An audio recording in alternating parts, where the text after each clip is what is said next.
I research the Bible, Torahs, our religious books, so that I can stay on top of literature and material when it comes to different conversations dealing with different people. I am not a follower of the Bible whatsoever. However, in this Bible here, with no disrespect, this is Sunday scripture, God, from my understanding and from my years of studying this Bible, is a prankster. And why do I say God is a prankster? Because God tells you to look, but don't touch. Tells you to smell, but don't taste.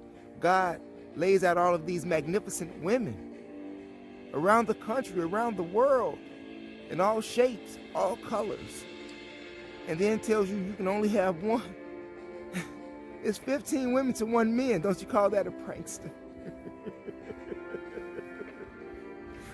Now, to get a little bit more serious with this pranksterness, the God that's in this book, okay? Because in this book, God tells Abraham to go stick his penis inside of Hagar's vagina, and so they can have a kid named Ishmael, seeing that Sarah could not have children because she was barren, right? So Hagar has the baby. Jealousy erupts between Hagar and Sarah, and madness starts happening in Abraham's house. So his wife Sarah said, that chick has got to go. So Abraham kicks her out of his house, right? Now this took place, well, he had the baby in 85, when he was 85 years old, according to the story. And that son is Ishmael, that's by Hagar, whom he kicked off into the wilderness, okay? Now, a couple of years later, Sarah, who was barren before, all of a sudden has this child, and his name is Isaac, okay? Now, after Sarah dies, Abraham gets married again, but this time at 140 years old, he marries a lady named Keturah. However, here's the twist, which many Bible thumpers don't know, that Keturah, the lady whom he so-called married at 140 years old, having sex and having children, 6 more sons by this woman, is the same woman, Hagar. Did you get that? Keturah and Hagar are the same women. Now, Abraham first had this child by Hagar when he was 85. 50 years later down the road, he gets back up with Hagar. Why the authors of the book twist her name?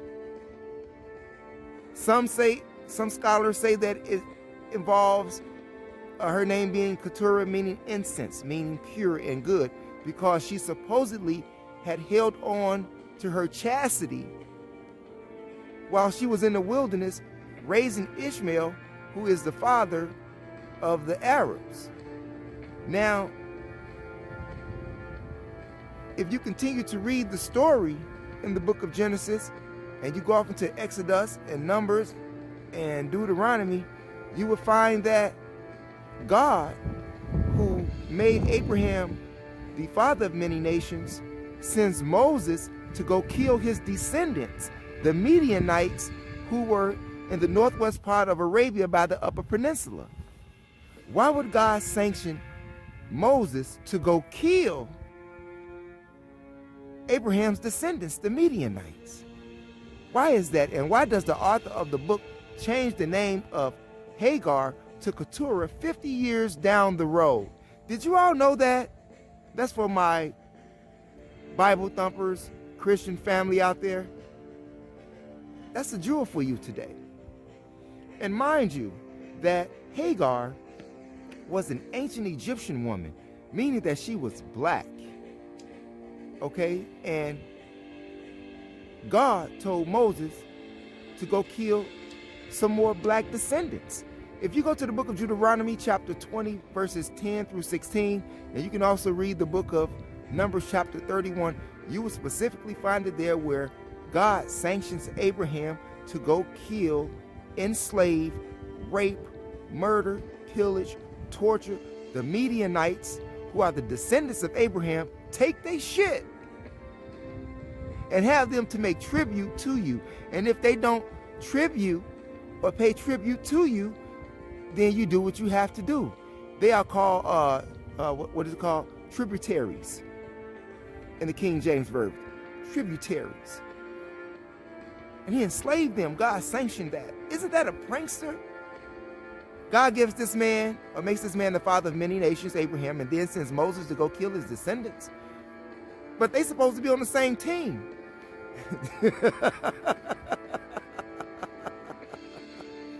I'm just saying. Now, with all of the character mix-up and twist that has been performed, one thing is for certain, that the Arabs and the Jews are brothers. The Arabs and the Jews are brothers, okay? And the Midianites are the Arab brothers because they are both from the same mother and the same father. Did you get me there? Did you get me there? So Hagar didn't only have Ishmael, she had 6 more sons, which made it 7. And he got married to Hagar after Sarah had passed away for 3 years. 3 years after that, at the age of 140, according to the story, he was still getting his rocks off and having children, and was able to have 6 more. But what's really funny is, like I said, this twist here, with all of the characters and names that they twisted it around, even with the color of the people. If you notice that in the book of Genesis, Exodus, Numbers, Deuteronomy, and Leviticus, even though Leviticus, the book of laws or whatever, but you have all of these places that the Jews are conquering. All of these places are where black people reside at. God sanctioned the Jews to take black people shit. Sunday scripture, you all. God sanctioned them to take black people shit and to kill them and to murder them. And yet black people are worshiping this God in the Bible. That's right, press that subscribe button. Press that subscribe button, share the video. Tell your friend, tell your mom, tell your coworker, discuss the material. It's worth the conversation.